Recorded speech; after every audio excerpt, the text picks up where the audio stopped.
donne la liste des démarches administratives à faire dès votre arrivée en France. Ici, je vous partage mon expérience, les conseils et les astuces concernant Campus France, Parcoursup et autres.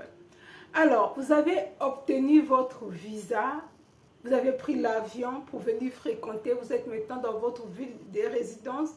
Voici les démarches administratives à laquelle il faut faire dès vos premières semaines en France. La première chose, il faut savoir valider votre visa dès votre arrivée. Normalement, vous savez tout, vous avez l'information, faites-les à temps parce que c'est très important. Si vous dépassez le délai et que vous n'avez pas validé votre dossier, vous ne pourrez pas renouveler votre visa ou encore obtenir le titre de séjour. La deuxième des choses, cherchez à prendre contact avec l'université pour savoir les modalités d'inscription. Est-ce que vous allez faire votre inscription en ligne ou bien sur place encore? Avant d'aller faire l'inscription, vérifiez les modalités de paiement. Est-ce que vous allez payer par carte bleue ou en espèces?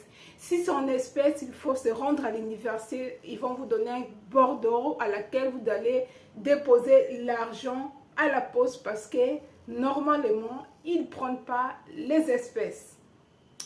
Troisième des choses, une fois que vous avez validé votre visa, vous avez pris l'inscription, payez aussi vos frais de CEVEC, c'est très important. Le CEVEC, c'est le mutuel des étudiants de la vie étudiantine. C'est dans cette même packaging que vous avez votre mutuelle, vous avez l'assurance maladie. Si vous ne payez pas à temps, ça va bloquer vos démarches au niveau de votre assurance maladie. Une fois que vous avez payé, faites des démarches sur le site de l'assurance maladie Amélie pour obtenir le numéro de la sécurité sociale parce que c'est très important. Même si vous tombez malade, vous allez à l'hôpital, on peut vous soigner, mais vous allez payer vous-même. Donc, d'où l'importance de payer le CEVEC et aussi de faire des démarches de la sécurité sociale. Le numéro de la sécurité sociale vous permet aussi de travailler. Donc, il faut faire des démarches à temps, comme ça, on vous octroie aussi votre numéro de la sécurité sociale à temps, mais il faut avoir l'adresse. L'adresse est très importante avant de faire toutes ces démarches.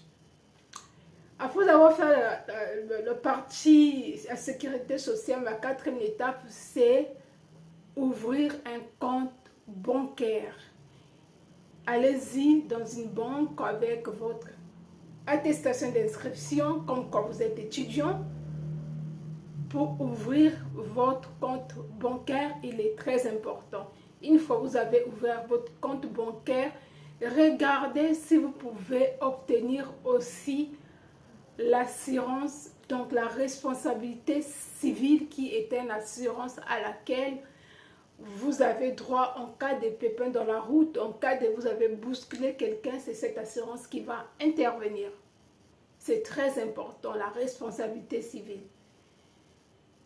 Une fois que vous avez tout fait, si vous avez des problèmes avec le logement, si vous avez des transferts de fonds à faire, quand vous avez ouvert votre compte bancaire, envoyez le RIB au pays pour que votre argent soit transféré. Mais prévenez aussi la banque comme quand vous aurez un somme d'argent qui serait transféré dans ce compte. Comme ça, là, ils seraient déjà au courant en avance. Après la banque, vérifiez que vous avez fait cette partie administrative, que vous avez votre carte étudiant, que vous avez votre attestation d'inscription, parce que l'attestation d'inscription est très importante pour certaines démarches.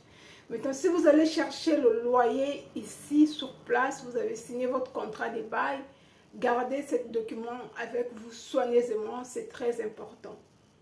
Voilà les démarches très importantes à faire quand vous arrivez. Vous avez 4.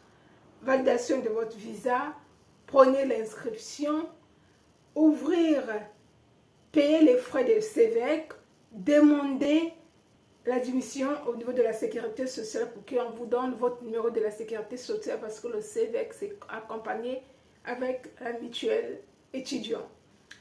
Et ouvrir votre compte bancaire, voilà les choses à faire. Ces documents administratifs-là vont vous permettre de faire d'autres choses aussi en avance parce que la France est un pays des papiers. Avec votre carte étudiant, vous aurez peut-être droit à certains avantages étudiants. Pour certaines personnes, n'oubliez pas de prendre aussi l'abonnement de transport. Vous venez d'arriver, payez votre transport, ne soyez pas dans le fraude. Donc, prenez le temps d'aller faire l'abonnement si vous avez des moyens. Si vous n'avez pas de moyens, prenez le ticket chaque fin du mois. Tout en sachant qu'en tant qu'étudiant, normalement, vous avez des réductions. Ça dépend de vos villes. Là, vous allez vous trouver l'abonnement étudiant. Vous avez une réduction étudiant jeune. Donc, surtout ceux qui sont moins de 28 ans. Dans certaines villes, moins de 28 ans, on ne tient pas compte. Mais dans certaines villes, on tient compte de l'âge limite d'étudiant. Donc, c'était tout dans cette vidéo. Si cette vidéo vous apportait de la valeur ajoutée, n'hésitez pas à partager dans vos groupes WhatsApp afin de soutenir la chaîne. Je vous dis à très bientôt.